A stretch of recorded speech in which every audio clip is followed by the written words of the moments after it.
Welcome in, welcome back, or welcome to my channel if you're new here. Either way, I'm just glad you decided to click in and see what I have to say. I hope it speaks. I hope you pull up a seat. I hope you stick around. So tonight I wanted to give a little, I don't know, maybe a reminder, a shout out, a little bit of inspiration, and a little bit of awareness to all my truth tellers out there because, I feel like we're all truth tellers in our own right, on our own journeys, on our own paths, wherever the Lord is leading us.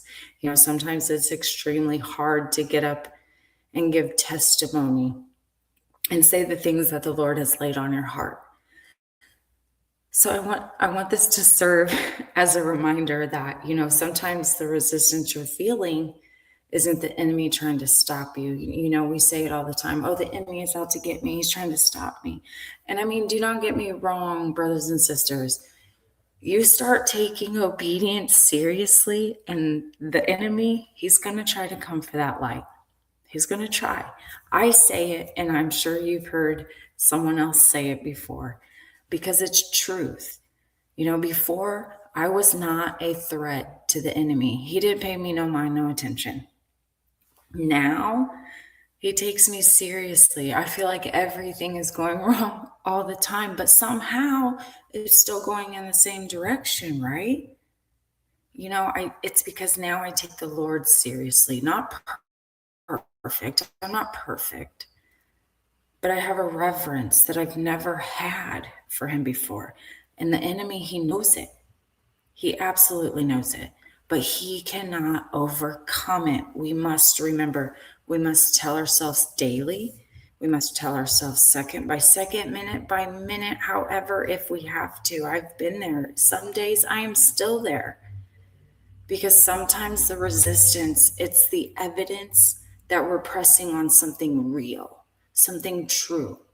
The pushback isn't always a sign that we're off, that we're wrong. Sometimes it's a sign that we're stepping into something that actually matters. Sometimes it means that we are actually aligning with what the Lord has laid out for us. Because when the truth shows up, it doesn't just comfort us with a big, warm, cozy hug. It disrupts us. How many times have you heard? When I met the Lord, my world was turned upside down. Upside down. Because it doesn't just comfort us, it disrupts us. And it's meant to. And then when your testimony starts to do things like challenge what people have settled into, when it confronts the cliches we've grown comfortable repeating over and over again, when it pulls back the curtain on things people would rather keep hidden, when it interrupts the narratives that feel easier to hold on to, when it exposes half truths, when it brings accountability, and when it breaks through shame, it's not always going to be received right away. That's not failure, though. That's a pattern. And we see it all throughout Scripture. Jeremiah was resisted. John the Baptist confronted people and he was rejected. Paul the Apostle faced opposition everywhere he went. Even Jesus, and not to be in comparison, but may my heart be like his. He was misunderstood, he was challenged, and he was opposed.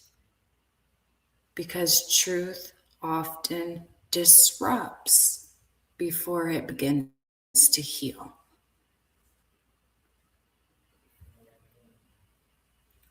But truth telling isn't always, it's not just about being outward.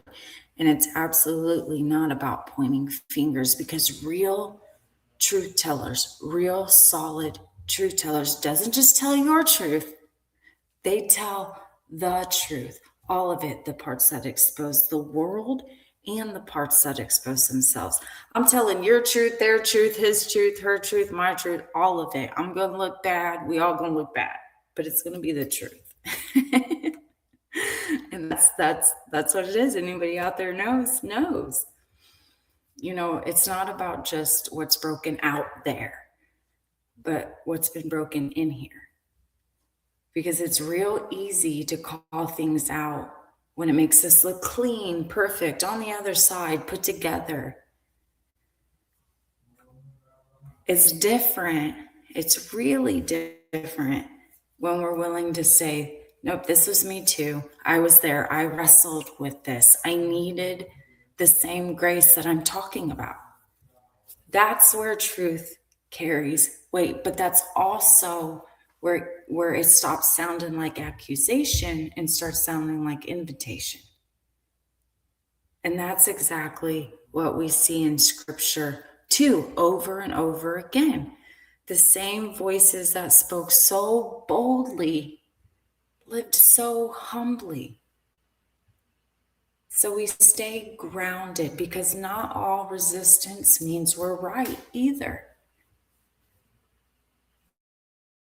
So we make sure that what we're carrying is anchored in scripture, that it's shaped by humility, that it's carried in love, and above all and above else, fully submitted to God.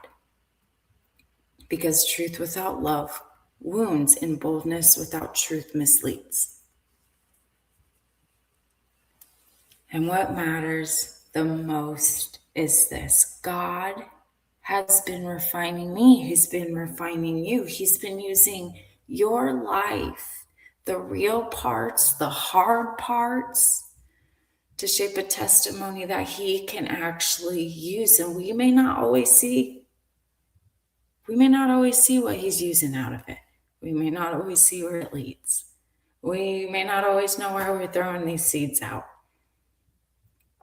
Because calling isn't just something mystical that drops out of the sky. It's lived, it's formed, it's walked out. And yes, sometimes resistance comes when truth presses against silence. But we must remember, and I'm learning too, our responsibility was never the outcome. Our responsibility is and always the obedience. Always the obedience. That's it.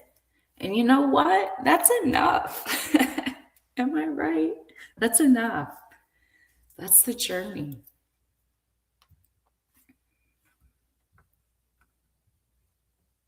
In this next part, among many parts, I am truly beginning to not only believe, but trust, fully trust in.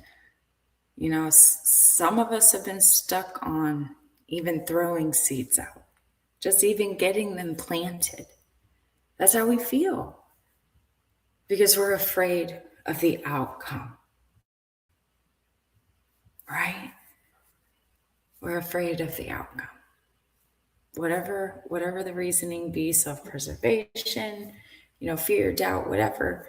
We're afraid of what happens once we get those words out, once we are obedient, because we don't know. And we have to have faith in the fact that he does. God is the one who handles what our obedience produces. And that's hard for us. So if you're wrestling with your calling or your journey or your path, just slow down and sit with him. What has he actually done in your life? What truth are you standing on that is clearly rooted in scripture? What is he asking you to speak? And where might he be asking you to be still? Is what you're carrying coming from love or from frustration? And it's okay, we're human.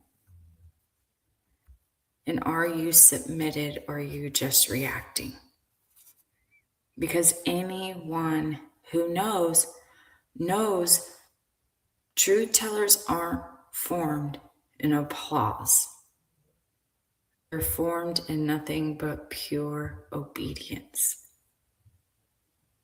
Not to anything else, not to this world or anything in it, but obedient to him above all. And the same God who calls us is the one who will take care of what comes from it. I hope that helps. It helps me. I have to remind myself daily. I hope there are some truth tellers out there on their journey that has a little bit of inspiration to know that sometimes the resistance doesn't mean you're on the wrong path. Sometimes you just have to use his strength to get through that path. And I hope you all have a beautiful rest of the evening. Many, many, many blessings heading out.